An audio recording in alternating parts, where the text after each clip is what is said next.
Good morning. Morning మ్యాగజైన్‌కి స్వాగతం. ప్రముఖ దినపత్రికలో వస్తున్న వార్తల వెనక జరుగుతున్న పరిణామాలు చూద్దాం. ఈనాడు చూస్తే మన వనిత విశ్వ విజేత అన్నటువంటిది హైలైట్ చేసిన మహిళల వన్డే ప్రపంచ కప్ భారత్‌దే. ఫైనల్‌లో దక్షిణాఫ్రికాపై ఘన విజయం. ఎన్ని విజయాలు సాధించని, ఎన్ని ఘనతలైనా అందుకొని, ఎన్ని రికార్డులైనా సొంతం గాని, ఆ ఒక్కటే అందకపోతే అసంపూర్ణమే. అది దక్కితే అంతులేని ఆనందమే. ఆట ఏదైనా ప్రపంచ కప్ అంటే ఆడే ప్రతి ఒక్కరూ నెరవేర్చుకోవాలనుకునే స్వప్నం. ఈ దేశంలో బ్యాటు, బంతి పట్టిన ప్రతి అమ్మాయి దశాబ్దాలుగా ఆ కలను కంటూనే ఉంది. 1978 నుంచి భారత్ జట్టు ప్రయత్నిస్తూనే ఉంది. కానీ ప్రతిసారి నిరాశే. 2005లో మిథాలీ సేన ఫైనల్ చేరింది. ట్రోఫీకి దగ్గరగా కూడా వెళ్ళనివ్వలేదు ఆస్ట్రేలియా. 2017లో కూడా మళ్ళీ మిథాలీ సారథ్యంలో మరో జట్టు ప్రయత్నించింది. అప్పుడు కప్పు చిక్కినట్టే చిక్కి చేజారింది. మరి మూడోసారైనా ముచ్చట తీరుతుందా? ఈ జట్టు అయినా ఆఖరి అడ్డంకిని అధిగమిస్తుందా అని దేశమంతటా ఉత్కంఠగా ఎదురు చూస్తుంది. ఆదివారం దేశమంతా తమ వెంటే నిలవగా మునుపెన్నడూ లేనని ఆశలు అంచనాలు నడుమ ముంబైలోని డివై పాటిల్ స్టేడియంలో అడుగుపెట్టింది భారత బృందం. టాస్ చేజారి బ్యాటింగ్ చేయాల్సి వచ్చిన తొలి వికెట్కి శతక భాగస్వామి 27 ఓవర్లకి స్కోర్ 162/1 ఉన్నటువంటి సందర్భంలో కూడా ఇక్కడ ఆ ఊపు చూస్తే 350 కొట్టేయబోతున్నాం, అలవోగ్గా మ్యాచ్ గెలిచేయబోతున్నామని ధీమా. కానీ చివరికి చూస్తే లక్ష్యం 299 పరుగులే. ఇదే వేదికలో సెమీఫైనల్లో మన జట్టు ఛేదించిన స్కోర్ కంటే ఇది 40 తక్కువ. మరి ఈ స్కోర్ని కాపాడుకోగలరా అన్న అనుమానం. కెప్టెన్ ముందుండి నడిపించగా సఫారీ జట్టు 39 ఓవర్లకు 207/5 నిలిచిన సమయాన లోలోన గుబులు. కానీ సెమీస్లో ఆస్ట్రేలియాపై సాధించిన విజయం గాలివాటం కాదని చెప్తూ, ఇది ఒకప్పటి జట్టు కాదని, తమది సిసలైన ఛాంపియన్ బృందం అని రుజువు చేస్తూ హర్మన్ ప్రీత్ సేన ఒక్కసారిగా జూలు విదిల్చింది. తమ జీవితాల్లో అత్యంత ముఖ్యమైన రోజు. 11 మంది ప్రాణం పెట్టి ఆడగా జట్టంతా చేయి కలిపి సమిష్టిగా కదలగా కలల కప్పును ఒడిసి పట్టింది భారత్. గ్రూప్ దశలో పడుతూ లేస్తూ సాగినప్పటికీ సెమీస్లో ఆస్ట్రేలియా రూపంలో ఎదురైన అతిపెద్ద అడ్డంకిని మహా గొప్ప ఆటతో అధిగమించిన టీమిండియా ఆఖరి పోరులో దక్షిణాఫ్రికా విసిరిన సవాల్ను కాచుకుంది. ఆఖరి పోరులో అద్భుత విజయంతో తొలిసారి ప్రపంచ ఛాంపియన్గా అవతరించింది. భారత మహిళా క్రికెట్ జట్టు ప్రపంచ కప్ గెలిచి దేశం గర్వపడేలా చేసిన ముఖ్యమంత్రి చంద్రబాబు ఎక్స్ వేదికగా కొనియాడారన్నటువంటి వార్తని హైలైట్ చేశారు. ఇకపోతే నకిలీ మద్యం కేసులో జోగి రమేష్ అరెస్ట్. ఆయన సోదరుడు రాముని అదుపులో తీసుకున్న పోలీసులు విచారణ నిమిత్తం ఎక్సైజ్ స్టేషన్కి తరలింపు. కీలకంగా మారిన ప్రధాన నిందితుడు జనార్దన్ రావు వాంగ్మూలం. జోగి పాత్రపై ఆధారాలు లభించడంతో అరెస్ట్ చేసిన సిట్ ఎక్సైజ్ అధికారులు. వైకాపా నేత మాజీ మంత్రి జోగి రమేష్, ఆయన సోదరుడు రాము నకిలీ మద్యం కేసులో పోలీసులు అరెస్ట్ చేశారు. రమేష్ని ఎన్టీఆర్ జిల్లా ఇబ్రహీంపట్నంలో ఆయన నివాసంలో ఆదివారం తెల్లవారుజామున అదుపులో తీసుకున్నారు. వేకువజామున 4:20 గంటలకు సిట్, పోలీస్, ఎక్సైజ్ సిబ్బందితో కూడిన ప్రత్యేక బృందాలు ఇబ్రహీంపట్నం వెళ్ళాయి. ఒక బృందం జోగి రమేష్ ఇంటికి వెళ్ళింది. నకిలీ మద్యం కేసులో రమేష్ను అదుపులో తీసుకున్నట్టు పోలీసులు చెప్పారు. ఈ సందర్భంలో రమేష్ కుటుంబ సభ్యులు పోలీసుల మధ్య కొద్దిసేపు వాగ్వాదం జరిగినట్టు తెలిసింది. జోగి ఇంటిని తనిఖీ చేసేందుకు జారీ అయిన వారెంట్ ఇచ్చి దానిపై ఆయన సంతకం తీసుకున్నారు. అనంతరం 8 గంటలు దాటాక అదుపులోకి తీసుకుని విజయవాడ గురునానక్ కాలనీలోని తూర్పు ఎక్సైజ్ స్టేషన్కి తరలించారు. మరో బృందం జోగి రమేష్ పిఏ ఆరేపల్లి రాము ఇంటికి వెళ్ళింది. ఆయన వెంట పెట్టుకుని జోగి రమేష్ సోదరుడు రాము ఇంటికి తీసుకెళ్ళింది. అక్కడ రామును కూడా అదుపులో తీసుకుని ఎక్సైజ్ స్టేషన్కి తరలించింది. ఈ కేసులో ఇప్పటికే 16 మందిని అరెస్ట్ చేశారు. జోగి సోదరుల అరెస్ట్తో ఈ సంఖ్య 18కి పెరిగింది అన్నటువంటి వార్తని హైలైట్ చేశారు. గంటన్నర హైడ్రామా అంటూ ఒక పచ్చి దగాపూరితమైనటువంటి కేసు, దొంగ కేసులు ఎట్లా పెడతాం, దొరికినోడు మనవాడైనా ఎదురోడి మీదకి ఎట్లాగా తోసేస్తాం అనడానికి సజీవ సాక్ష్యం. మాచర్లలో పిన్నెల్లి సోదరుల మీద మన తెలుగుదేశంలోనే 2 గ్రూపులు మర్డర్ చేసుకుంటే ఎట్టయితే దొంగ కేసు పెట్టారు, పిన్నెల్లి సోదరులే చేశారంటూ చివరిలో యాడ్ చేసుకొచ్చారు. ఇప్పుడు ఇదే తప్పుడు కేసుల సంప్రదాయం తప్పుడుగా తెర మీదకి తీసుకొచ్చి పోలీసు యంత్రాంగం తమ విధి నిర్వహణలో విఫలమవుతోంది, లేదా రాజకీయ కార్యకర్తలుగా పోలీసులు మారిపోతున్నారు. అలాగే రాజకీయ పార్టీగా దిగజారిపోతున్నటువంటి పరిస్థితి ప్రస్తుతం తెలుగుదేశం పార్టీ చేస్తుంది. దీని ఇంపాక్ట్ రాబోయే రోజుల్లో శత్రు నిర్వీర్యం చేయాలన్నటువంటి వ్యూహం సక్సెస్ అయితే వీళ్ళు కోరుకున్నటువంటి లక్ష్యం సాధ్యమైనట్టు. అదే గనక శత్రువు మరింత స్ట్రాంగ్గా తయారైతే రేపొద్దున ఈ పార్టీ తరపున ఉన్నటువంటి వాళ్ళందరూ ఇట్లాంటి దొంగ కేసుల్లో జైళ్ల పాలయ్యేటటువంటి పరిస్థితి ఉంటుంది. ఇకపోతే బళా బాహుబలి అంటూ CMS-03 ప్రయోగం విజయం. నింగిలోకి దూసుకెళ్లిన LVM-3M5 C-25 cryogenic stage regeneration పరీక్ష సఫలం. ఇస్రో చైర్మన్ నారాయణన్. భారత్ అంతరిక్ష పరిశోధన సంస్థ చేపట్టిన CMS-03 ఉపగ్రహ ప్రయోగం విజయవంతమైంది. బాహుబలి రాకెట్గా పేరొందిన LVM-3M5 వాహన నౌక ద్వారా ఇది నిర్దేశిత కక్షలోకి ప్రవేశించింది. తిరుపతి జిల్లా శ్రీహరికోటలోని సతీష్ ధవన్ స్పేస్ సెంటర్లోని 2వ ప్రయోగ వేదిక నుంచి ఆదివారం సాయంత్రం 5:26 గంటలకు ఇది నింగిలోకి బయలుదేరింది. 16 నిమిషాల 29 సెకన్ల పాటు పయనించి 5:42 గంటలకు ఉపగ్రహాన్ని జియో సింక్రోనస్ ట్రాన్స్ఫర్ ఆర్బిట్లోకి విజయవంతంగా ప్రవేశపెట్టింది. ఇది ఇస్రో నుంచి 103వ ప్రయోగం.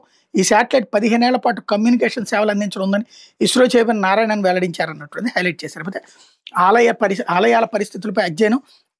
దేవాదాయ శాఖ మంత్రి ఆనం రామనారాయణ రెడ్డి మృతుల కుటుంబాలకు రాష్ట్ర ప్రభుత్వం తరపున పరిహారం అందజేత రాష్ట్రంలో ఆలయాల పరిస్థితులపై అధ్యయనం చేసి స్థానిక ఎమ్మెల్యేల అధికారులను కలుపుకొని పనిచేయాలనే ఆలోచనతో ముందుకెళ్తున్నట్టు దేవాదాయ శాఖ మంత్రి ఆనం రామనారాయణ రెడ్డి తెలిపారు.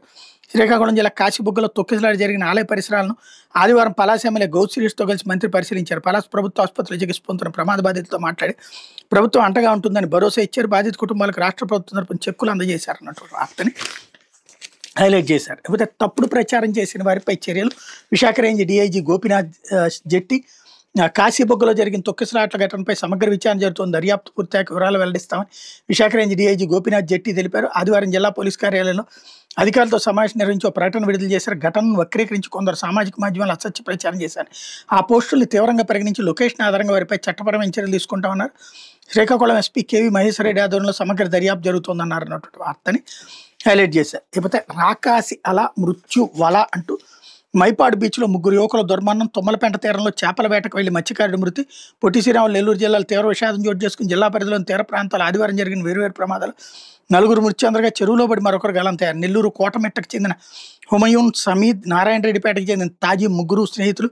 వీళ్ళంతా ఇంటర్మీడియట్ చదువుతున్నారు. మధ్యాహ్నం మైపాడు బీచ్లో సేద్దీరేందుకు వచ్చారు. తీరం వద్ద సరదాగా ఆడుతుండగా ఒక్కసారిగా మీదకు రాకాశాల్లో వచ్చాయి. ఒకరినొకరు కాపాడుకునే క్రమంలో మునిగిపోతూ రక్షించమని కేకలు వేశారు. మెరైన్ పోలీసులు వాడిని కాపాడేందుకు ప్రయత్నించిన ఫలితం లేకపోయింది.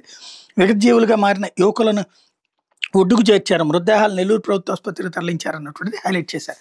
బీసీలకు చట్టసభల్లో 50% రిజర్వేషన్ కల్పించాలి. కర్నూలులో బీసీ భవన్ నిర్మాణానికి ఎంపీ ల్యాడ్స్ నుంచి ₹1 కేటాయింపు. ఆర్ కృష్ణయ్య పార్లమెంట్లో బీసీ బిల్లు పెట్టి చట్టసభల్లో 50% రిజర్వేషన్ కల్పించారు. రాజ్యసభ సభ్యుడు బీసీ సంక్షేమ సంఘం జాతీయ అధ్యక్షుడు ఆర్ కృష్ణ డిమాండ్ చేశారు. కర్నూలు నగరంలో ఆదివారం ఆయన విలేకరులతో మాట్లాడారన్నట్టు వార్తని హైలైట్ చేశారు. 10,147 కిలోల గంజాయి దహనం. డీజీపీ హరీష్ కుమార్ గుప్తా రాష్ట్రంలో గత ఏడాది జూన్ నుంచి ఇప్పటి వరకు గంజాయి సాగును పూర్తిగా అరికట్టామని డీజీపీ హరీష్ కుమార్ గుప్తా తెలిపారు. విశాఖ సిటీ పోలీస్ కమిషనరేట్ పరిధిలో కొంతకాలంగా పట్టుబడిన 10,147 కిలోల గంజాయి, 19,310 లీటర్ల యాష్ ఆయిల్, కిలో నల్లమందు ఓపీఎంను కాపులొప్ప డంపింగ్ యార్డ్ వద్ద ఆదివారం దహనం చేశారు.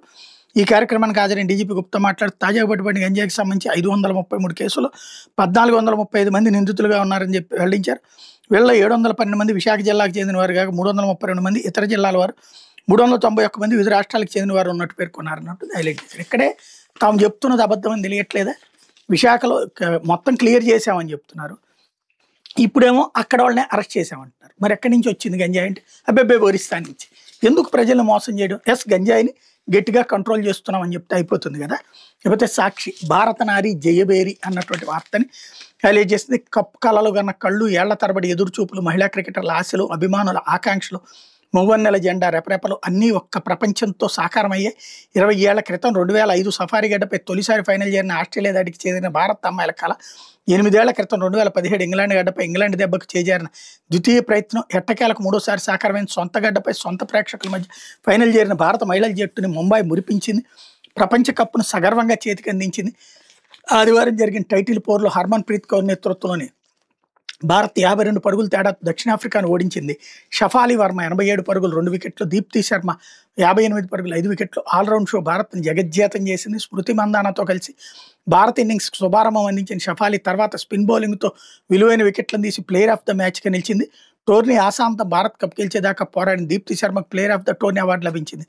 ముందుగా భారత నిర్ణీత 50 ఓవర్లో 7 వికెట్లకు 298 పరుగులతో భారీ స్కోర్ చేసింది. తర్వాత దక్షిణాఫ్రికాను 45.3 ఓవర్లో 246 పరుగులకు ఆల్అౌట్ చేసింది అన్నట్టు హైలైట్ చేశారు.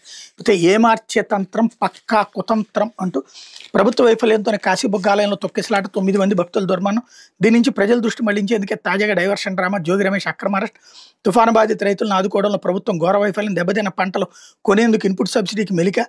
పరిహారంపై ఆంక్షల కొరడా. కూటమి ప్రభుత్వంపై బగ్గుమంటున్న భక్తులు రైతులు. అయినా సరే రాష్ట్రాన్ని గాలికి వదిలేసిన పెదబాబు చిన్నబాబు. ప్రజలు మభ్యపెట్టే బాధ్యతను సిట్కి అప్పగింత. ఇందులో భాగంగానే జోగి రమేష్ సోదరుల అరెస్ట్. 2024 జూన్ నుంచి ఇదే డైవర్షన్ పన్నాగం మళ్ళీ అమలు అన్నటువంటిది హైలైట్ చేశారు. జోగి రమేష్ అక్రమ అరెస్ట్ అంటూ తెల్లవారుజాము 4:30 గంటలకు ఇంటి వద్దకు చేరుకున్న పోలీసులు వైఎస్ఆర్సీపీ శ్రేణుల నిరసన మధ్య ఉదయం 8 గంటలకు అదుపులోకి విజయవాడ ఎక్సైజ్ పోలీస్ స్టేషన్కి తరలింపు. జోగి రమేష్ సోదరుడు జోగి రాము, వ్యక్తిగత కార్యదర్శి ఆరేపల్లి రాము కూడా అరెస్ట్ అన్నటువంటిది హైలైట్ చేశారు. ఇకపోతే జోగి రమేష్ అరెస్టు ముమ్మాటికి అక్రమం అంటూ నకిలీ మద్యం తయారీ సరఫరా అమ్మేదంతా మీ వాళ్లే, బురజల్లేది, అరెస్ట్ చేసేది మాత్రం మా వాళ్ళన, చంద్రబాబు డైవర్షన్ పాలిటిక్స్ అంటూ వైఎస్ జగన్ మండిపాటు, నకిలీ మద్యం అంశంపై సిబిఐ విచారణ చేయించాలని హైకోర్టులో పిటిషన్ వేసిన మరుసటి రోజు అరెస్ట్ చేస్తారా? వ్యవహారంలో మీ ప్రమేయం లేకపోతే సిబిఐ విచారణకు భయం ఎందుకు? కాశీబొగ్గ ఆలయం తొక్కిసలాట్లో మీ వైఫల్యం, తుఫాను వల్ల నష్టపోయిన రైతుల గోడును పక్కదోవ పట్టించడానికి అరెస్ట్ అన్నటువంటిది హైలైట్ చేశారు. పోతే బీసీల ఎదుగుదల ఓర్చుకోలేక అంటూ జోగి రమేష్ సతీమణి శకుంతలమ్మ ఆవేదన, ఒక్క ఆధారం ఉంటే ఒట్టు అంటూ రిమాండ్ రిపోర్ట్లు జనార్దన్ రావు కట్టు కథనే వల్లివేసిన సిట్ అంటూ జోగి రమేష్కి వ్యతిరేకంగా సిట్ అధికారులు ఒక్క ఆధారాన్ని కూడా రిమాండ్ రిపోర్ట్లో చూపించలేకపోయారు. వాళ్ళు బెదిరించి జనార్దన్ రావుతో నమోదు చేయించిన అబద్ధపు వాంగ్మూలంతో కోర్టును తప్పుదో పట్టించేందుకు ప్రయత్నించారు. టీడీపీతో బంధం ఉన్న జయచంద్రారెడ్డి, జనార్దన్ రావులే ఆఫ్రికాలో మద్యం వ్యాపారం చేశారు. జయచంద్రారెడ్డికి ఎమ్మెల్యే టికెట్ ఇచ్చింది టీడీపీనే. అలాంటి వీరు జోగి రమేష్ చెప్తే నకిలీ మద్యం తయారు చేశారంటూ సిట్ పేర్కొండ విస్తుగొలుపుతోంది అన్నటువంటిది హైలైట్ చేశారు. అయితే కర్షకుడిపై బాబు సర్కారు కర్కశం అంటూ తుఫానుతో కకావికలమైన కనికరం చూపని కూటమి ప్రభుత్వం కనీస బాధ్యత లేకుండా అన్నదాతలను నట్టేట ముంచిన ఏలికలు. వైఎస్ఆర్సీ ప్రభుత్వంలో పంట నష్టపోయిన వెంటనే ఇన్పుట్ సబ్సిడీ ఇవ్వడంతో పాటు మద్దతు ధరకు ధాన్యం కొనుగోలు, ఆఖరికి తడిచిన రంగు మారిన ధాన్యాన్ని గిట్టుబాటు ధరకు కొనుగోలు చేసి న్యాయం చేసిన వైఎస్ జగన్ ఇప్పుడు ఇన్పుట్ సబ్సిడీ ఇవ్వకుండా ధాన్యం కొనుగోలు చేయకుండా చంద్రబాబు డ్రామాలు.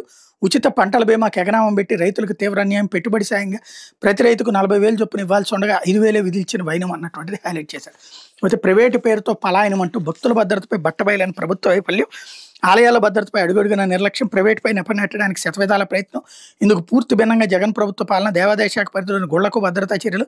అప్పట్లో దేవాదాయ శాఖ ద్వారా ఆయా గుళ్లను నిర్వహించే వాళ్ళకి నోటీసులు, తప్పనిసరిగా సీసీ కెమెరాల ఏర్పాటుకు ఆదేశాలు, జగన్ ప్రభుత్వ చర్యలకు కూటమి సర్కార్ తూట్లు అన్నటువంటి వార్తని హైలైట్ చేశారు. ప్రభుత్వ మెడికల్ కాలేజీలను ప్రైవేటు పరం చేయొద్దు, వైద్యాన్ని వ్యాపారంగా మార్చొద్దు, మెడికల్ కళాశాలలో ప్రభుత్వ నిర్వహణలో ఉండాలి. ప్రభుత్వ పూర్వ special chief secretary PV Ramesh రాష్ట్ర ప్రభుత్వ మెడికల్ కళాశాలను పీపీపీ విధానంలో ప్రైవేట్ పరం చేయొద్దని, వైద్యాన్ని వ్యాపారంగా మార్చొద్దని రాష్ట్ర ప్రభుత్వ పూర్వ స్పెషల్ చీఫ్ సెక్రటరీ ప్రభుత్వ మెడికల్ కళాశాల పరిరక్షణ కమిటీ రాష్ట్ర chairman doctor PV Ramesh demand చేశారు. ప్రభుత్వ మెడికల్ కళాశాలను ఆసుపత్రులు నిర్వహించాలని కోరారు. ప్రకాశం జిల్లా మార్కాపురం సిపిఐ కార్యాలయంలో ప్రభుత్వ మెడికల్ కళాశాల పరిరక్షణ కమిటీ కన్వీనర్ డాక్టర్ అలా వెంకటేశ్వర్లు అధ్యక్షతన ఆదివారం నిర్వహించిన సదస్సులో ఆయన మాట్లాడారు. రాష్ట్ర బడ్జెట్ 3.29 లక్షల కోట్లు ఉండగా అందులో కేవలం 10 ప్రభుత్వ మెడికల్ కళాశాల కోసం 5,000 కోట్లను ప్రభుత్వం ఖర్చు పెట్టలేదని ప్రశ్నించారు. దేశంలో ఎక్కడా లేని విధంగా ప్రభుత్వ ఆస్తులను ప్రైవేట్ వ్యక్తులకు ఇవ్వడం మన రాష్ట్రంలోనే ఉందన్నారు. దక్షిణాది రాష్ట్రాలతో పాటు తెలంగాణతో పోలిస్తే మన రాష్ట్రంలో 33% బాలికలు పౌష్టికాహార లోపంతో అనారోగ్యంతో ఉన్నారన్నారు. 10 మెడికల్ కళాశాలను ప్రభుత్వ రంగంలో కొనసాగిస్తే 20,000 మందికి ప్రత్యక్షంగా పరోక్షంగా ప్రభుత్వ రంగంలో ఉపాధి ఉద్యోగ అవకాశాలు వస్తాయని, రిజర్వేషన్ల అమలు ద్వారా సామాజిక న్యాయం అమలవుతుందన్నారు. ఒక్కొక్క ప్రైవేట్ మెడికల్ కాలేజీకి సగటున ఏడాదిలో 100 నుంచి 150 కోట్ల లాభాలు వస్తున్నాయని, 10 ప్రభుత్వ మెడికల్ కళాశాలను ప్రైవేట్ పరం చేస్తే కార్పొరేట్ వైద్యశాలల వారికి ఏడాదికి దాదాపు 1,500 కోట్ల లబ్ధి చేకూరుతుందన్నారు. డాక్టర్ అల వెంకటేశ్వర్లు మాట్లాడుతూ ప్రైవేట్ వైద్యశాలకు వెళ్తే లక్షల ఖర్చు అవుతాయని, ప్రభుత్వం నిర్వహిస్తే పేదలకు మంచి వైద్యం అందుతుందన్నారు అన్నటువంటి వార్తని హైలైట్ చేశారు. లేకపోతే జ్ఞానమద్ది గ్రంథాల యజ్ఞ మహోత్సవం అంటూ వెంకయ్యనాయుడు గారి ప్రోగ్రామ్ అని ఒకటి కూడా హైలైట్ చేశారు. లేకపోతే ఆంధ్రజ్యోతి బంగారు తల్లులు సువర్ణాధ్యాయం అంటూ మహిళల వన్డే వరల్డ్ కప్ విజేతగా భారత జట్టు, దక్షిణాఫ్రికా హర్మన్ ప్రీత్ సేన అద్భుత విజయం, దీప్తి శర్మ, షెఫాలి శర్మ ఆల్రౌండ్ షో, కీలక వికెట్లు తీసిన తెలుగు అమ్మాయి శ్రీచరణి అన్నటువంటిది హైలైట్ చేశారు. లేకపోతే జోగి రమేష్ అరెస్ట్, నకిలీ మద్యం కేసులో అదుపులోకి ఆయనతో పాటు తమ్ముడు కూడా ఉదయం ఇంటి వద్ద, రాత్రి ఆసుపత్రిలో, ఆ తర్వాత కోర్టు వద్ద వైసీపీ శ్రేణుల హైడ్రామా, పోలీసులపై దౌర్జన్యం, కోర్టులోనూ బైఠాయింపు. ఇదే తెలుగుదేశం పార్టీ వాళ్ళు కనుక చేస్తే కనుక ఆందోళన, ఆగ్రహము అని రాస్తారు. అదే వైసీపీ వాళ్ళు చేస్తే హైడ్రామా. మనం నీచాతి జర్నలిజానికి కేర్ ఆఫ్ అడ్రస్లుగా మారేవడానికి సాక్ష్యం అదే. లేకపోతే రాయాలా వద్దా, టెట్పై అయోమయంలో ఇన్ సర్వీస్ టీచర్లు, 1,00,000 మంది టీచర్లపై టెట్ ప్రభావం, ఇప్పటిదాకా 6,000 మంది దరఖాస్తు, రివ్యూ పిటిషన్కి సర్కార్ నిర్ణయం, సుప్రీంకోర్టు తీర్పునే భవితయు. రాష్ట్రంలో ప్రభుత్వ ఉపాధ్యాయులు అయోమయంలో పడ్డారు. ఉపాధ్యాయుల అర్హత పరీక్ష రాయాలా వద్దా అనే విషయంపై ఎటు తేల్చుకోలేకపోతున్నారు. టెట్ లేని వారంతా 2 ఏళ్లలో టెట్ ఉత్తీర్ణత సాధించాలని ఇటీవల సుప్రీంకోర్టు తీర్పు చెప్పింది. ఈ క్రమంలో ఇటీవల పాఠశాల విద్యాశాఖ జారీ చేసిన టెట్ నోటిఫికేషన్లో ఇన్ సర్వీస్ టీచర్లకు టెట్ రాసుకునే వెసులుబాటు కల్పించింది. అయితే టెట్ మినహాయింపు కోసం సుప్రీంకోర్టులో రివ్యూ పిటిషన్ దాఖలు చేయాలని రాష్ట్ర ప్రభుత్వం నిర్ణయించింది. దీంతో మళ్లీ టెట్ మినహాయింపై టీచర్లలో ఆశలు చిగురించే. అయితే సుప్రీంకోర్టు తుత్తీర్పైన టీచర్ల టెట్ భవితో ఆధారపడి ఉంది అన్నటువంటిది హైలైట్ చేశారు. అయితే విశాఖలో వైసీపీ డ్రగ్స్ దందా అంటూ ఇతర రాష్ట్రానికి తెచ్చి విక్రయిస్తున్న వైసీపీ విద్యార్థి విభాగం నేత కొండారెడ్డి, విద్యార్థులే లక్ష్యంగా మాదక ద్రవ్యాల విక్రయం, గుడివాడ యువకుడితో బెంగళూరు నుంచి విశాఖకు, చరణ్ దగ్గర 36 LSD బోల్ట్స్ పట్టేసిన పోలీసులు, హైదరాబాద్, గోవా నుంచి కూడా తెప్పిస్తున్నట్టు వెల్లడి. జగన్, అమర్నాథ్ రెడ్డిలతో కొండారెడ్డికి సత్సంబంధం, 4 అరెస్టు, రిమాండ్, మరొకరి కోసం గాలింపు అన్నటువంటి వార్తని హైలైట్ చేశారు. లేకపోతే అరాచకాల జోగి ఇక్కడ ఇక తన మీద అంటే విష ప్రచారం అనేది ఒకసారి బిగిన్ చేస్తే ఎంత దారుణంగా చేయొచ్చు, వీళ్ళని మించినటువంటి వాళ్ళు లేరు. నీచ జర్నలిజం, నీచాతి జర్నలిజం నడిపేటటువంటి మీడియా సంస్థలు కలిపి ఇక ఒక వ్యక్తిని క్యారెక్టర్ అసాసినేషన్ వాళ్ళ నుంచి బిగిన్ చేస్తే ఒక 10 రోజుల పాటు దానికి ఎదుర్కోక తప్పనటువంటి పరిస్థితి. ఇది దినపత్రికలు వచ్చినటువంటి వార్తలు వెనకాల జరుగుతున్న పరిణామాలు.